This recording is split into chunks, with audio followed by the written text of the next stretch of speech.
Hello, everyone. Thank you so much for joining us. I have a very special guest with us today, Jason Evert, and we have known each other for a while. Our kids actually went to school together in Arizona at Ville Marie. And when my little ones were very little, we would bump into each other in the cry room also at St. Bernard's in Arizona, which is always a humbling moment when you run into people um, when your kids aren't exactly doing all the right things, when they're too little to really understand what's going on and you're just trying to make it through mass. So, Jason, thank you for joining us today. It's so great to have you. Oh, no, it's a pleasure to be with you. Thanks for having me on. Well, tell us a little bit about what you do. I know I could go on probably for 10 minutes with all that you've done and all the books that you've written. So, let us know what you're working on right now.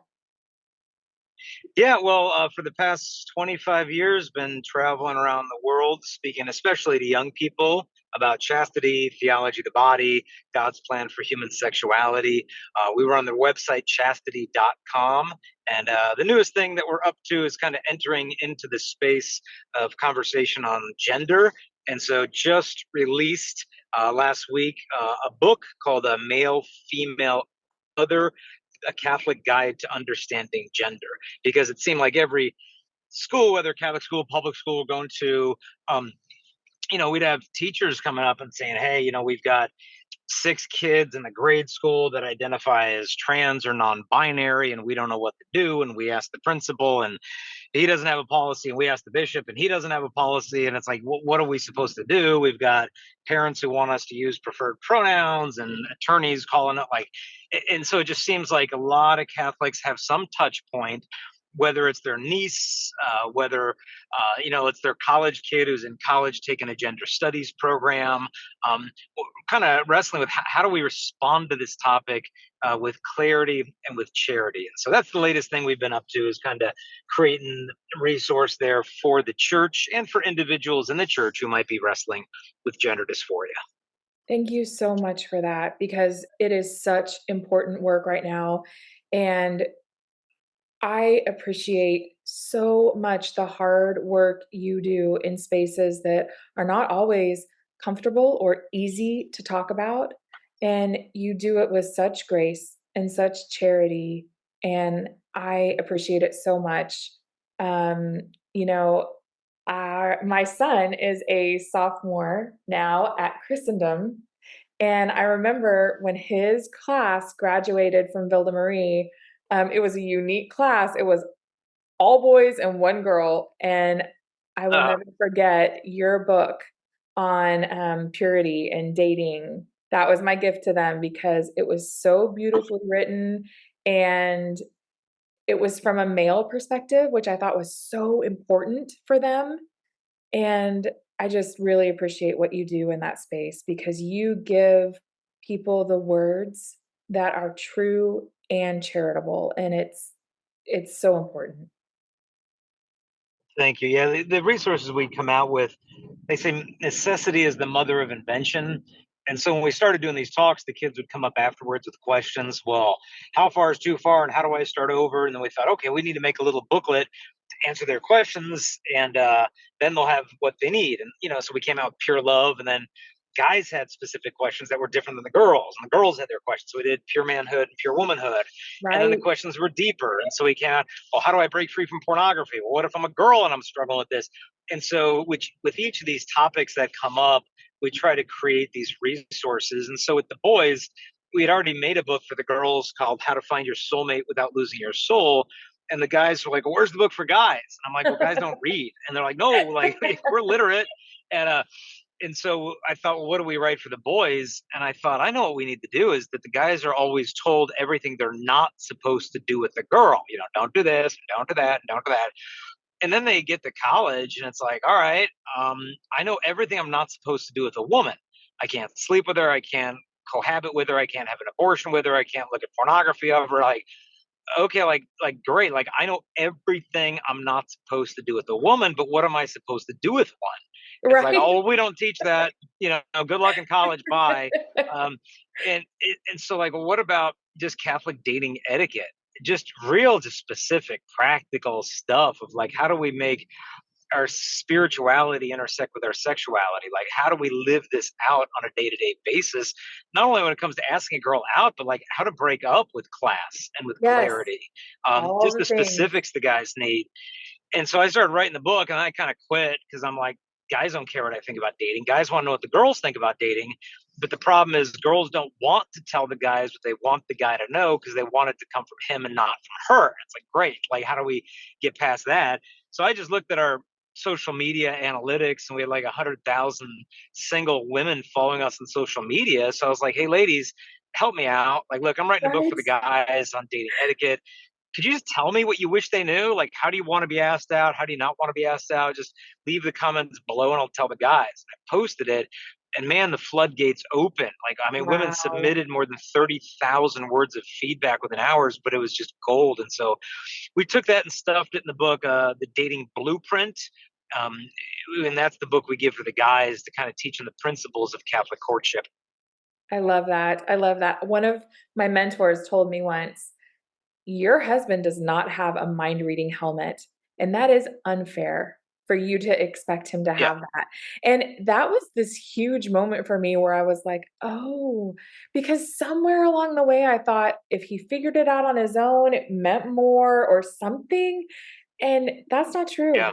That's absolutely not true, and it's not fair. And I love that you have that for them because we all need to help learn and know how to treat one another and how to treat one another in holiness. And yeah, it's exciting. So exciting. Yeah. Thank you. It's like that one Gary Chapman book for couples, the five love languages, where he kind of explains that, maybe your way of feeling love is not your Yes. spouse's way. And he kind of breaks down, physical affection, words of affirmation and praise, acts of service. And he kind of rolls down this list of five things. And like, so if, your love language is one thing and your spouse's is the other, and you're always expressing the love that you want to receive, you can think you're checking all the boxes, but the other person can be left kind of their love tank half empty Yeah. because it's like, well, that's not what does it for me. I need this. So if we can Right. just get over kind of our immature desire to have your spouse read your mind and just say, look, Yes. XYZ. A lot of times they can execute that stuff. And then, if they know what it is and then they're not executing it, then you've got to explore those deeper issues. But you can't fault them if they don't even know because you don't want to tell them. Oh, absolutely. It was then that I realized that Brian was so giving in a way of acts of service. And I didn't even notice that because I wanted the quality time. I wanted him to just sit on the couch with me and watch, but I never told him that. But he would help with laundry, do dishes, cook, all these things. And I was like, well, that's great. I just want him to sit on the couch and watch a movie. But I had never told him that. I Yeah. had never been open. Yeah. And it was such a simple remedy and it was it was great for us. Hmm. Yep. Yeah. Game changer. And No you mind can, if you're reading. listening, for your listeners, you can even get online and like Google, five love languages test. There's an online test you can actually take for free to figure out what yours is, because you might not even know what yours is. And then you go through this whole list and it'll show like, hey, 60% this, 30% that, 20, 10, 5, whatever. And it'll break down because it's not all one or nothing. But it'll show you kind of a hierarchy of ways in which you feel love, and you can do that with your partner, and not even spouse, boyfriend, girlfriend, whatever, and learn, okay, this really makes them feel special. Because like if it's words of praise, I mean, you could give them a couple compliments and it could hold them over for a year. It's like, It wow, that can. really, I It's needed true. that. Whereas you think like, I couldn't care less words of praise. I got enough of that at work with my accomplishments that I don't need to hear that from my wife and kids. Take the test, figures out what your is. And you could even do it on a date, bring an iPad or two and sit there and take 15 minutes and then go through the answers together. Yeah. That's such a great advice, and it's a great date. It's fun to learn about each other and learn, how you hear love, and Oh, it opens up so much. Where did that come from? Maybe that's, how you were raised. Maybe it's something inside of you that needs filled. It's amazing. Yeah, Amazing. exactly. All right, Jason. Well, let's get to why we're here. I would love to know your saint. What saint do you trip over all the time? And what saint just do you feel like has come along beside you and is like, hey, I am here and let's do this. I'm ready to intercede for you. For me, it would be Pope John Paul II. I'm kind of spoiled that I got to see him 24 times in my life. Oh my Um, word. most of those, yeah, yeah, most of those at a distance, whether it be a World Youth Day or a Wednesday audience with 10,000 people. But then on a couple occasions, real close. Got to hold his hand on one occasion, and then another occasion, got to talk to him, receive his blessing. He made the sign of the cross on my forehead. I gave him a hug and a kiss, and presented him with the book I wrote on chastity. And so for me, um, it's John Paul II. Just the magnetism of his interior life really drew me to Christ through the witness of his suffering and purity of heart, and just the weight, the gravitas of his own interior prayer life was radiant. You'd hear people that just Pope John Paul II drives by them in the Pope Mobile, and the next thing they're on the ground crying, converting to the Catholic Oh, Church, and you hear these stories, and it's like, what was it in him? Like, I mean, the only way I could get you to cry by driving past you is if I actually hit you with the car. That's the only way I could get you into tears. But like right. his his prayer life was so Mhm. rich. It was the kind of the fruit of his suffering that he went through as a young man, having lost his sister before he was born, and then as his mother, then his brother, and then his dad. And basically, by the time he was 20, he had lost everyone that he loved. And then it was his parish priests getting murdered by the Nazis. And but that after his dad died, he said, after my father's died, his life after his mom died, his father's life became one of constant prayer.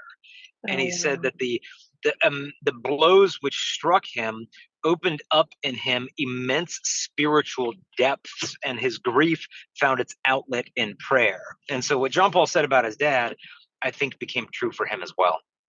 It's incredible. What an example. That's amazing. I did not know that about his dad. I didn't know that.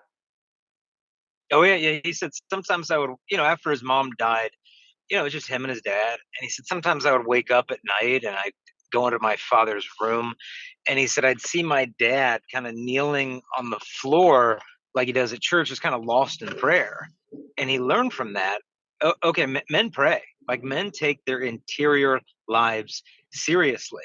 And Mhm. so he said his dad never even talked to him about a vocation of the priesthood, but he said that my home was my first seminary, because he just saw a man praying. And, Wow.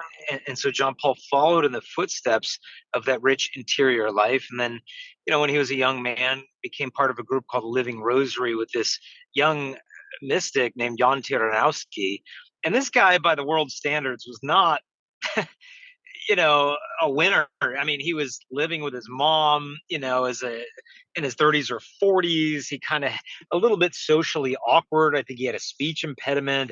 Um, but the guy had a very rich interior life.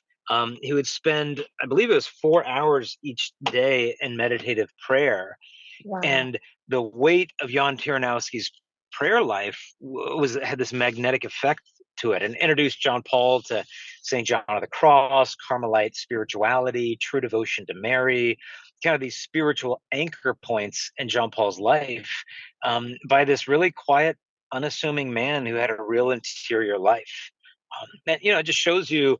And the way I look at it is, I mean, you could take a piece of steel, touch it to like some staples, nothing happens. But then you take that piece of steel and you rub it, with a magnet for a while, you can actually magnetize the steel. And then you put the steel back to the staples, and boom, they all draw. So it's like a fifth grade science project, but it works. Right. And so, in the same way, Christ is the magnet that draws us to him. But through spending that time with him, we begin to possess a bit of that magnetism for souls And John Paul II had spent so much time with Christ in prayer, with Christ on the cross and his own sufferings, that he took on that magnetism of St. John Paul II. Um, and it's just a lesson of evangelization is first a step toward Christ and life in Christ, because the kind of the secret of evangelization is the subject of evangelization, which is Jesus Christ. And so that's the message John Paul gives us. That's so amazing. As a convert in college, I didn't know much. I didn't know hardly anything about the saints. And the more I learn, the more I'm just fascinated that they have these rich stories of people that were examples to them, either in their family or that they knew that came alongside them and taught them these things. And so it's almost like dominoes. It's not this one person that stood alone and became a saint. It is this entire community that they were surrounded with and surrounded themselves with intentionally to learn how to be closer and closer and closer to Christ. And Yeah, I mean, you look at. Oops, sorry. Go ahead. no, go ahead. It's fascinating to me. Yeah, I mean, you look at like Saint Francis Xavier, who is his college roommate. It was Saint Ignatius of Loyola. Now, well, Oh that my kind of helps. goodness. I Um, didn't know that. and yeah, it's so. Granted, I mean, most college students don't exactly have a canonized saint as a college roommate, but you got to find these people because you become like your friends. So if you're hanging out with people that really aren't the best, typically what you'll do is you'll notice their faults and your virtues. But then when you hang out with virtuous people, you end up noticing their virtues and your faults, which makes you progress much more rapidly in the interior life. It's like if you're playing a sport and you're playing with a bunch of third graders, well, you're not going to make any progress. But then if you play with the varsity and you're on JV, your skills are going to accelerate that much more quickly. And it's the same thing with the just in the interior life and life of virtue. You have to surround yourself with the people that you want to become. And if you're doing the opposite, it's just going to slow you down. It doesn't mean obviously you have to cut off every connection with anybody in your life who isn't as devout as you are. No, I mean, that's not really Christian living, but you got to really be prudent in terms of who you choose as your most intimate companions as you walk in this journey. That's incredible. I love what you said there though, that when you hang out with virtuous people, you start to notice your faults. And then you progress so much more quickly. It's so true. It's Hmm. so true. I love it. Yeah. And it's not even huge stuff. It's not like they're giving you some big speech or lecture. I mean, I was talking to a friend of mine on the phone. He's like, "Oh, do you remember Matt from college?" And I'm like, "Oh yeah, I didn't know him well, but I remember the guy." And he's like, "Yeah, he was telling me what time the guy wakes up in the morning, how many hours he gets up before his wife and kids to spend time in prayer every single morning." And it was just like a 10-second comment in a half-hour conversation, but it just sat with me afterwards. Like, okay, I mean, yeah, I get up a little earlier to do some prayer time, but it ain't like that guy. And it Right. just made me think, okay, I think I could probably be a little more generous with my prayer life than I am, a little less attached to my sleep and habits and staying up, being idle instead of going to bed at a better hour to wake up and start the day with more of a spiritual boost. And so yeah, just those little passing conversations of people who are walking with God, that stuff lasts. And so it's hard to know what you're missing though if you're in the wrong kinds of friendships. It's kind of like this anchor that's dragging behind you as you're trying to move forward. But when you kind of cut off some of those things that are holding you back, you'd be surprised how much more rapidly you make progress. That's so beautiful. I've been given this image of and this keeps happening over and over the past couple of years of when I finally in obedience let go of the things that I need to, I'm opening up my hands for him to put what he's just been waiting to give me in my hands. And I have this clenched fist, of no, I can do both. I can do both. I'm fine. I'm fine. And these are good things, right? Like Bible studies or women's groups or whatever. These are good things. And it's like, no, let this go because I have this for you. This is what Mhm. you need to be doing. And a lot of it is refocusing on my family and on my and just being here. Like all of those things are good things, but opening up my hands and letting it go, and then the fruits just come, and it's like, "Oh, okay." I have so much Yeah. to learn. Yeah, I mean, and early on, I mean, the devil can try to tempt us with stuff that's objectively bad, Mhm. but eventually, as we progress more through the purgative stages of the spiritual life, they don't have quite as much draw because we realize what a counterfeit they are. But and so then he'll kind of change strategies and try to tempt us with the good, saying, "Oh, look at this over here. Look at this shiny thing. Go chase after that." Um, and getting us to distract ourselves from our primary vocation. I remember one priest told a friend of mine who's in ministry, he said, "Don't become a streetlight only for your house to become dark." And Oh, it was just like, ooh, zing. I mean, it's so easy to kind of be a saint, so to speak, in the public eye right. and go rescue everybody, while we're neglecting our primary call. It's kind of like taking on any type of fasting or prayer. If you've got a husband who's like, "Oh, I'm going to fast and be spiritually heroic," and then he's practically starving himself and grumpy with his wife and kids, it's like, well, okay, Right. well, that's not really the point of what God's trying to get you to do. Yeah, yeah. It is. It's so tempting to be nice to the people at the grocery store and come home and be grumpy with the people that you live with. And it's yeah, it's very humbling. Yeah. Very So it's humbling. that's why kind of God gives us the kids as a sandpaper of sanctity. A friend of mine refers them to. They kind of keep you really anchored. Because I might go on this big trip and speak to 10,000 people and have this great meeting with the bishops. Blah blah blah blah blah. And then you come home and your kid's like, your 3 years like, okay, wipe my butt, dad. It's like, okay, it's like, all right. And they won't even say thank you. It's just like, okay, great. This is what I needed. I need to be grounded so that I'm not, swept away by myself. And so Yes. that's why the blessing of the kids can be so helpful because, they not only the love that they extract from you, um, but just the fact that they anchor you. Uh, They do. because it's so easy for everybody else to think you're a saint, and then you come home, and then your patience is really tested. Because I mean, before you get married, I mean, we all think we're pretty much a good catch, right? I'm pretty patient. I'm really this. I'm really that. And then you get married, it's like, oh, maybe I'm not quite as forgiving as I had told myself that I was. And so, Absolutely. And yeah, quite as so that's a real patient and blessing. quite as kind and Yeah, yeah, especially exactly. I call it the professional wiper stage, like, we're wiping the noses, we're wiping the booties, we're wiping the tables over and over and over and over, and it's like, when we're in that stage, it's an interesting dynamic to really see yourself and how you are when you're at the end of your rope. Absolutely. Yeah. Well, Jason, thank you so much. Thank you so much. Now tell us when we can expect your new book and where we can find it. Well, the book is out now in terms of an audiobook and an ebook. You can just go to chastity.com, and the title is Male, Female, Other, A Catholic Guide to Understanding Gender. And then the physical copy of the book is already at the printer.